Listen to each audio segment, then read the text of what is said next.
G'day, it's Mark and welcome back to the channel. And today I'm just doing a bit of a tidy up and a clean up of some of the cars that have been in storage for a long time, giving them a bit of a run and replacing some covers, things like that. So I did the Falcon BF before Mark II, and now I'm doing a 1979 Lincoln Continental Mark V Collector's Series. So the Mark V Lincoln's actually my favourite car of all cars, and I've got three of them. I've got a 77 Mark V 460 that I've had for, let me think, I've had that now for 30, well over 30 years, 37 years. I've had that for 37 years. That Mark V, so that was my favourite car, and I bought that when I was in my 20s. And then I've got this car, which is a 1979 Collector's Series Mark V, and this was to celebrate the last of the full-size Lincolns. There was a Continental sedan Collector's Series, which my friend Greg had, but unfortunately that car disappeared, and then there was this Mark V edition. So navy blue. I think they also made white versions as well. I've heard of, or I've seen those. But the main colour that was available was this dark blue. This car's a bit faded in the paintwork. I bought it out of Montana, but mechanically, it runs really well. There's no rust in the car at all. It does need some paint. The paint on the sides is actually pretty good, but the bonnet and the roof definitely needs to be painted. There's a couple of things like the bumper guard needs replacing, but I've actually got a spare of one of those anyway. It's a 400 cubic inch V8. That was the only engine available in 79. In 77 and 78, you can get a 460, not in this model, but in a Diamond Jubilee, for example, which came out in 78. This was almost like a different version of a Diamond Jubilee, which had been a special edition, was the most expensive Ford available. That was made for the 75th anniversary of Ford Motor Company, and my friend Brian had one of those.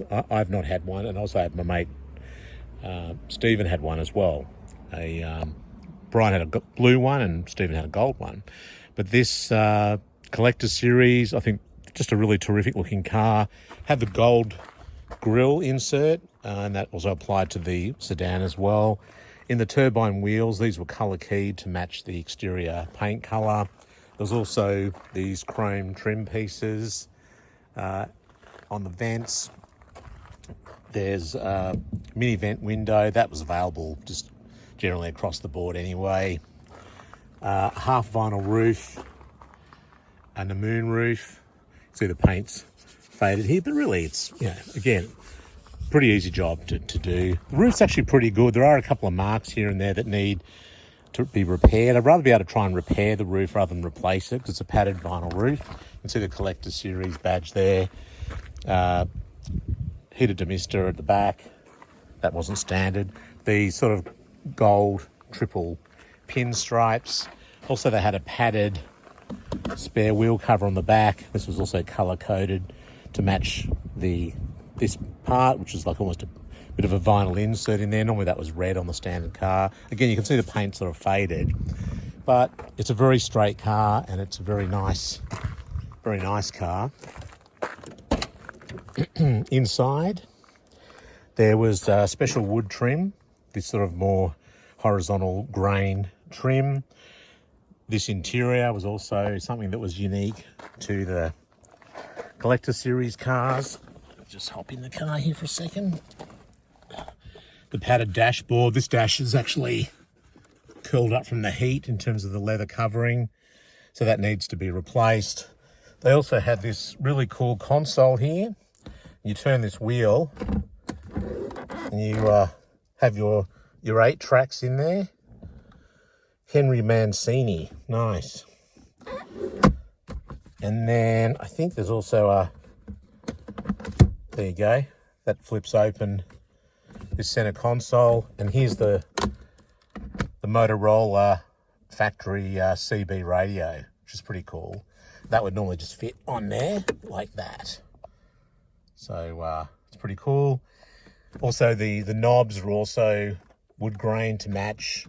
Had the top of the line quadrasonic tape AM/FM cassette. It had the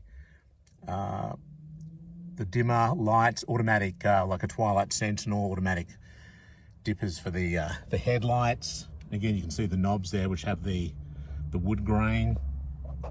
Not telescopic, but a tilt wheel. That's standard. Again, this wood grain here. This is actually in very nice condition. This car has just over 100,000 miles, 102,000 miles, which would be all original. All the headlining's really nice. Got the map lights in the back. The spare, or the opera window is covered up. That was also different from the standard Mark V. And you can see there, again, the power window switch in the back with the little wood grain inserts. And also these door trims are also unique with the wood, fake wood capping. And then also this padded area here. And then also this finished door pull strap is also unique to the collector series, as is the applique here, this sort of silver applique on the above the glove box. Normally that would just be a sort of a different swirly walnut style wood grain without any sort of aluminium insert. So yeah, 400 cubic inch motor. There's also this was released in '79. This is a digital distance to empty readout as well. The gauges are sort of, Roman numerals. There's a Cartier clock. And yeah, I love Mark V Lincolns. I just think they look terrific. I think it was the best-selling Mark Lincoln ever made. And record sales in '77 and '78. And they were on track for record sales in '79. Then there was the Iranian oil crisis, thanks very much. And that put a big dent in sales. But having said that, they still sold, a huge number of cars. It was very popular and outsold the Cadillac Eldorado of the same period. So, yeah. I've got also a Cartier, 79 Cartier Mark V as well. So, again, I love my Mark V Lincolns. So, of course, it's always better to buy a car that's in immaculate condition. It doesn't need anything. That's the cheapest way to do it.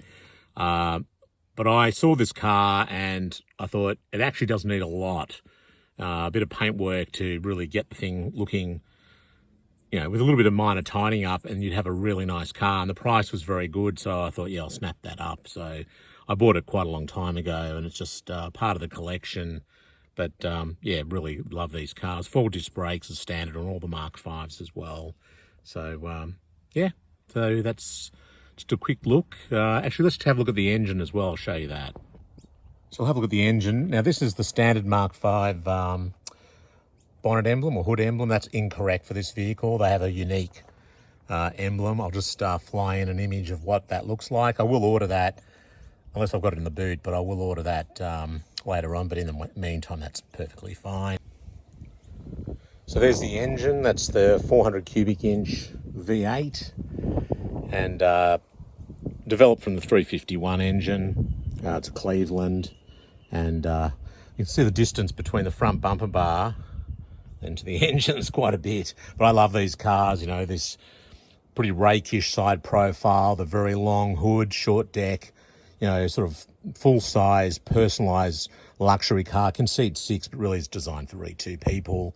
And it's such an opulent vehicle, I think, almost like, takes my mind back to the 30s roadsters and things where they're just, very elaborate cars. And imagine going into a showroom when these were new and being able to buy one, it'd be terrific. Actually, if you check out my channel, there is an episode on my American road trips where I met a guy who bought a Mark V Lincoln, a silver one, brand new.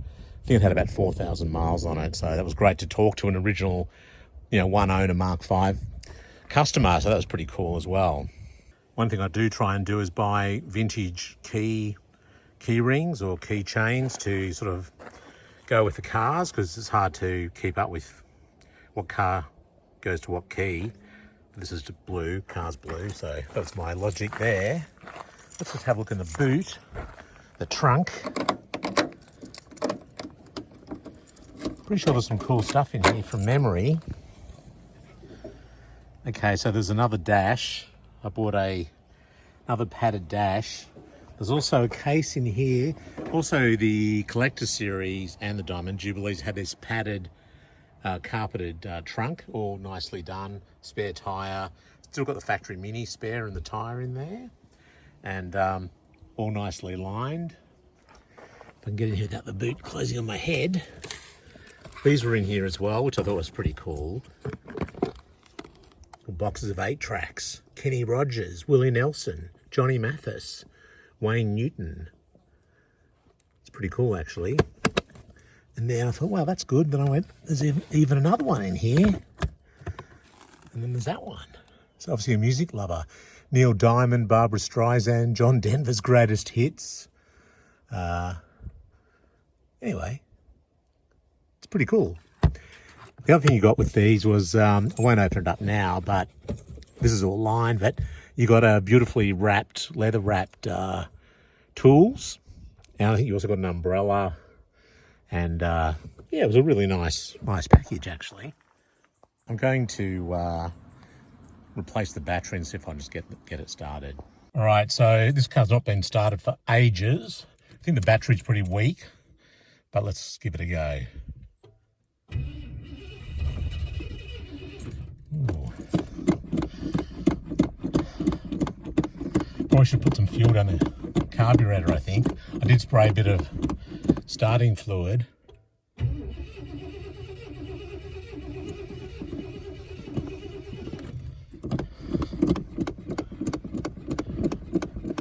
think I should put some fuel down there. Let me try that. All right, I'll put some fuel down there. Let's see if that works. That's good.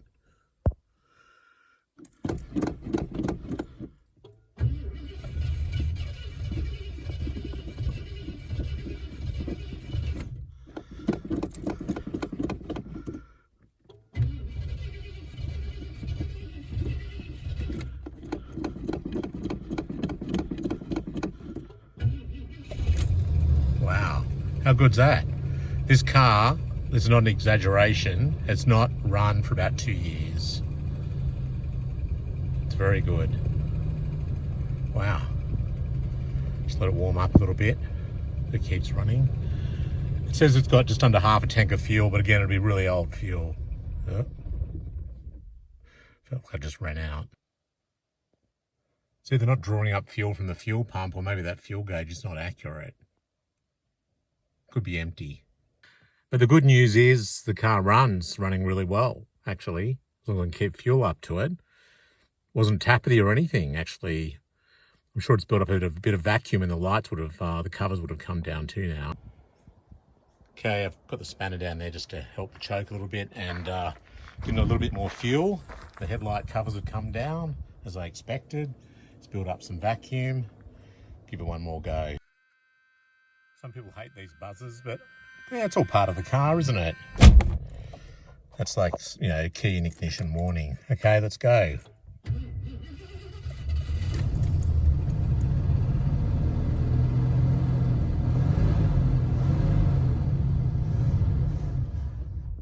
Yeah, it's not getting fuel, but it's running fine.